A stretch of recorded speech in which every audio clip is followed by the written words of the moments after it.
Ladies and gentlemen, welcome to the National Timely Action Hour.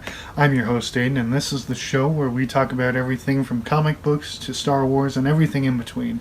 I hope you are having a wonderful day.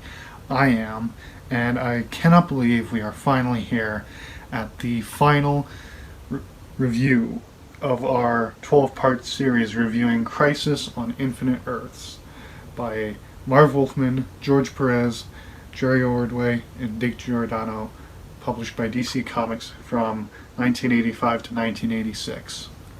Boy, oh boy. Issue number 12 of 12. Final Crisis is the name of this issue, and boy, oh boy, this is a good one. Here we have the cover and the first page. So, picking up where we left off, some of the time-traveling spacefaring heroes got onto Brainiac's ship, and they ask him for help in saving the Earth from the antimatter universe. And he takes them with him on a journey to Apocalypse to ask Darkseid for help. Meanwhile, on Earth, we see the heroes fighting the shadow demons and realizing the horror of their situation. And yeah, it's just very frightening to see. The artwork, as per usual, is phenomenal. The writing, as per usual, top tier. Everything about this comic is phenomenal, in my personal opinion. And yeah, so the heroes are fighting the shadow demons, and sadly, some familiar faces die, but they do manage to save a lot of people in the process. And we're seeing some of the magic users gather together to catch all of these shadow demons in one giant net and throw them out into space. And Green Lantern, Alan Scott from Earth 2, the original Green Lantern, whose ring actually works on magic rather than science, of Hal Jordan and John Stewart's Earth 1 Green Lantern rings. So Alan and the other magic-using heroes are going to use Green Lantern's ring to catch them all in a net and amplify the strength of it with their magic, throw them out into space. So Brainiac takes the heroes to Darkseid. He says, yeah, I'm going to help you. We get Lana and Lois reporting on what's going on, and Dove from Hawk and Dove dies. And then we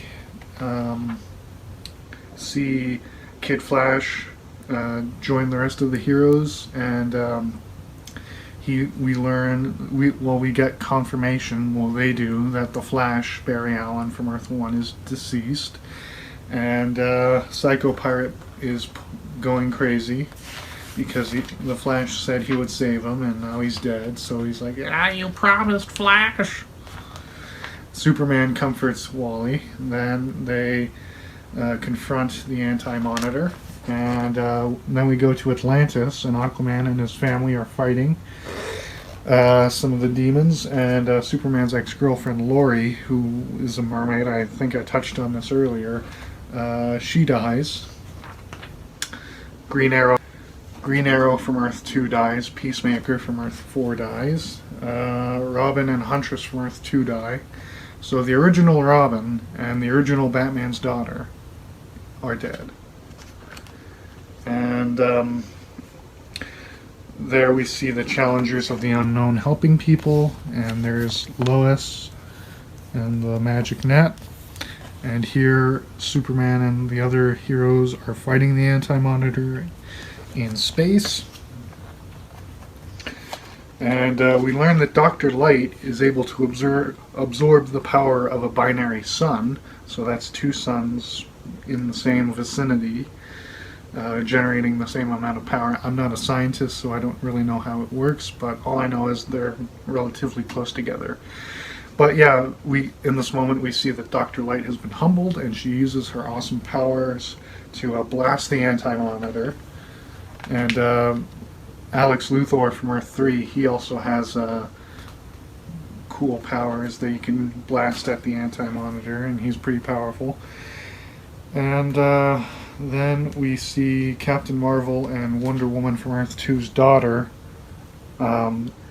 Hippolyta Trevor, aka Fury, the daughter of Steve Trevor and Wonder Woman from Earth 2, and Captain Marvel taking some of the Doom Patrol out of this portal that Alex Luthor has made to get everyone to safety. And unfortunately, the original Wonder Woman is blasted by the Anti-Monitor and seemingly killed. And then Superman is frustrated because his friend is dead, and so he charges at the Anti-Monitor, but then Superman of Earth 2 punches him out and sends him through the portal with Firestorm and Lady Quark. And so Superman of Earth 2 and Superboy Prime stay behind in the Antimatter universe with Alex Luthor Jr. And Darkseid is using his mechanisms to see through Alex's eyes, and he is going to press his button. That's going to blast the Anti-Monitor. So with the combined strength of Superman, Superboy Prime, Alex Luthor Jr., and Darkseid, the Anti-Monitor's body is destroyed. And his spirit, or some sort of essence, comes out, and it's actually horrifying, and is still coming after them. And he's like, Superman, if I'm gonna die, then I'm gonna take you with me. And then Superman just, wow! Punches him into the sun. And yeah, he dies. Then Alex has managed to bring Lois from Earth 2 back from the dead, because she was actually inside him with his energy. He managed to save her before Earth 2 was destroyed, because he knew that Superman would live and he would be sad that Lois is dead. And he's like, I saved her for you, Superman, so now we can go to heaven and live happily ever after. And they do. Then we see Lila finishing the Monitor tapes, recounting everything. So it turns out Wonder Woman did not die.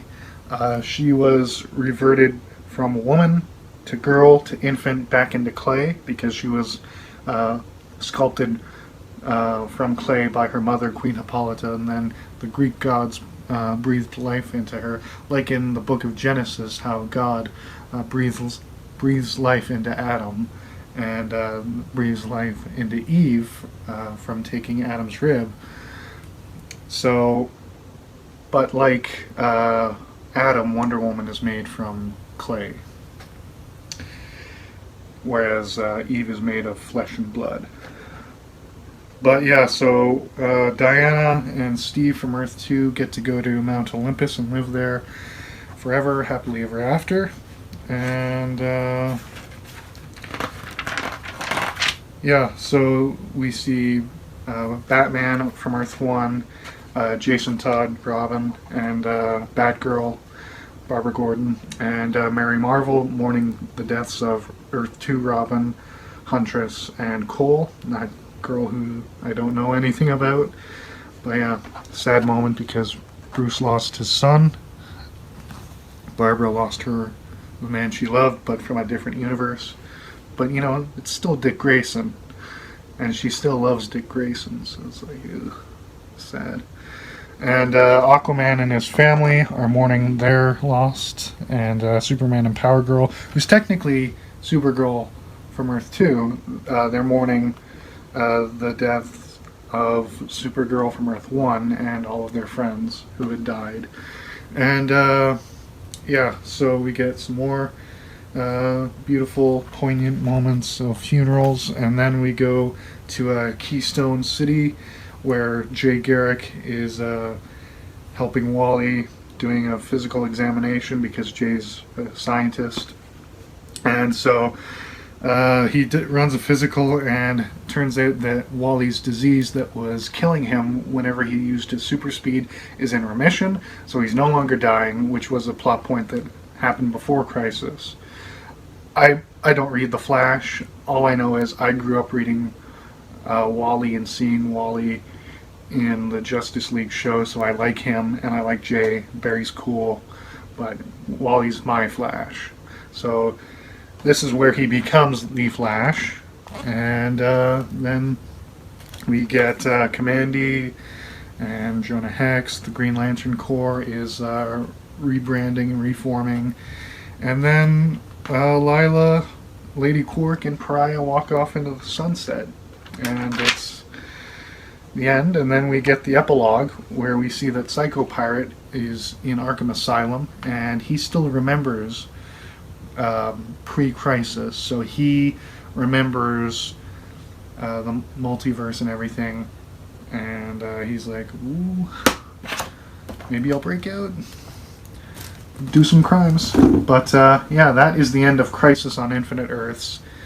It's just this this whole issue was about remembering and honoring the past, but looking to the future. And that's basically what the whole theme of this series is. Remembering and celebrating the past of DC Comics' publishing history from the 1930s up until the present day at the time of publishing in 1985 and 6, but looking forward to the future and looking towards their successes and their failures, and hoping that things will be fine. And they were for a very long time, but then in 2011, in 2006, they brought back the multiverse, but then in 2011 they rebooted everything.